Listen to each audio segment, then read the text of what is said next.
Hey guys, what is up? It's Dusty here, and welcome back to another crypto video. And guys, today I am so extremely excited you don't even want to know. Why? Well, look at this, ladies and gentlemen. We got ourselves a 30,000 XRP competition, which basically means if you sign up down below with the link for Bybit, you have a chance to win 30,000 XRP in total only for the subscribers. All right, only people who are subscribed to the channel who have made an account through my link are eligible.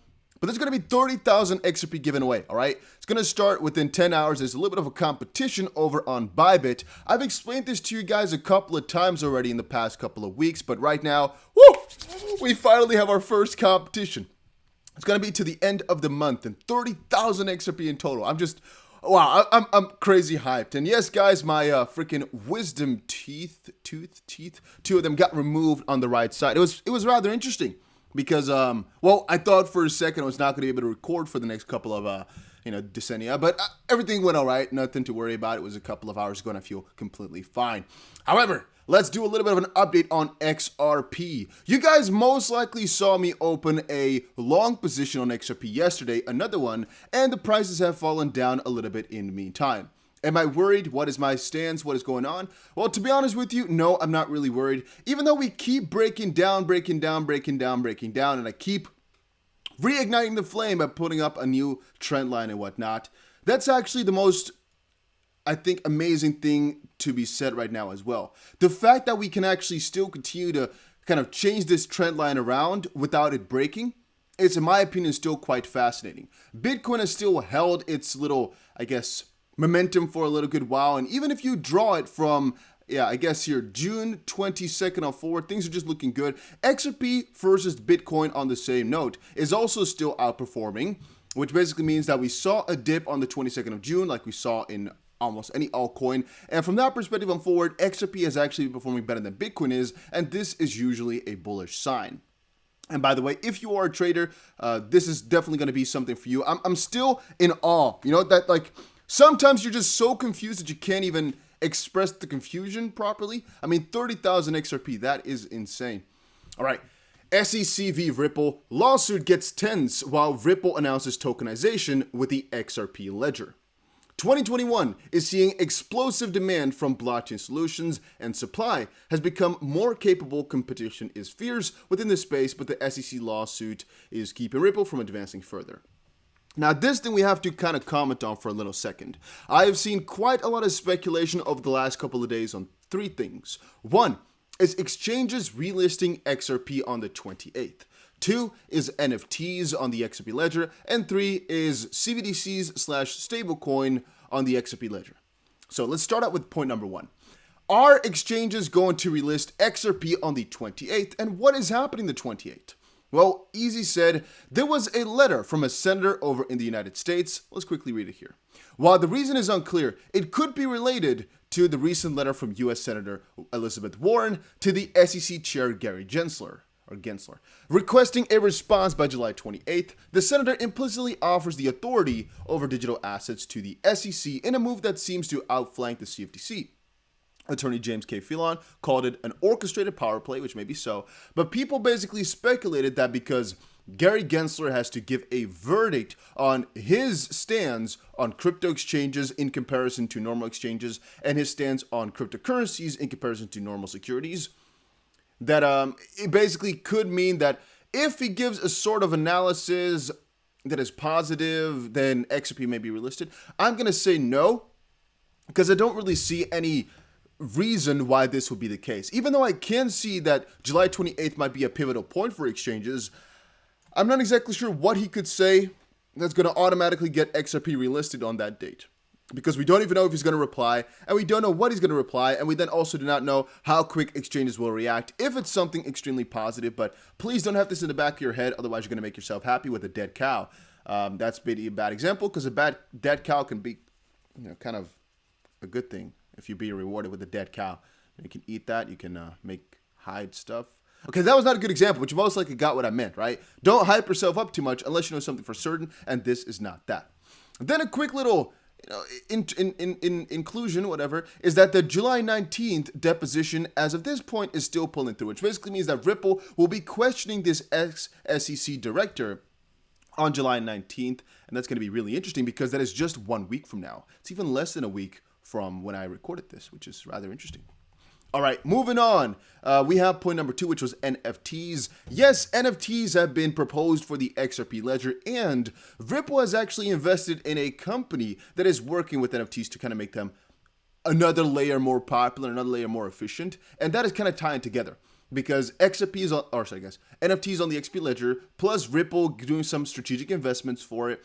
Most likely Ripple has some big plans to get this crack-a-lackin', and I'm excited for it. Because right now, as you guys most likely know, I'm not really too much into NFTs purely because they are so extremely freaking expensive. They're not that efficient, they're not that good, purely because it's based on Ethereum most of the time. If it could be based on something like the XP ledger, that could be juicy. And I think that's going to be a whole nother layer of people who are all of a sudden going to be adopting that technology, who at first weren't really into it because, once more, it was freaking expensive. And then the last part, which is the stablecoin / CBDCs. Note, there's a couple of options for CBDCs and XRP to work together. One is if Ripple were to make a private version of the XP ledger, or actually, there's another option, utilize the federated sidechains, which is still a proposal as of this point, but all right.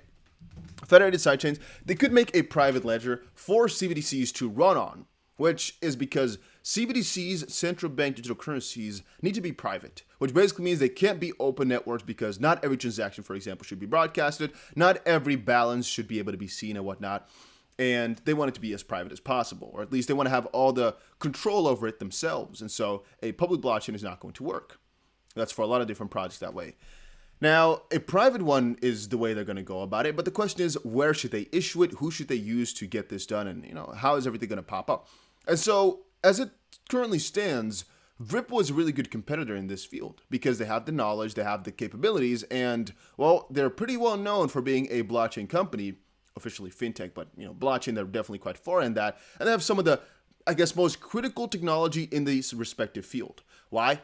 Well, because even if they were not to use the private ledger that Ripple offers, Ripple will most likely still provide the bridge asset XRP to most CBDC out there.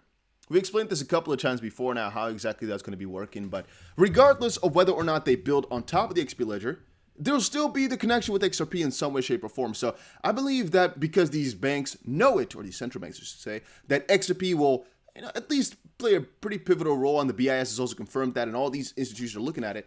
They might as well work with the company that's going to be the middleman of anything anyway, because, well, that's a lot more efficient. At least that's my thought process. In the stablecoin department, there's a couple of proposals for stablecoins, a couple of ideas. We talked about them all respectively in the last couple of videos, but make sure you understand that this idea is not new of any stablecoin, nor is there any finalized version of it. They might be talking about the CBDC, though, right? Because that's still sort of a stablecoin as well.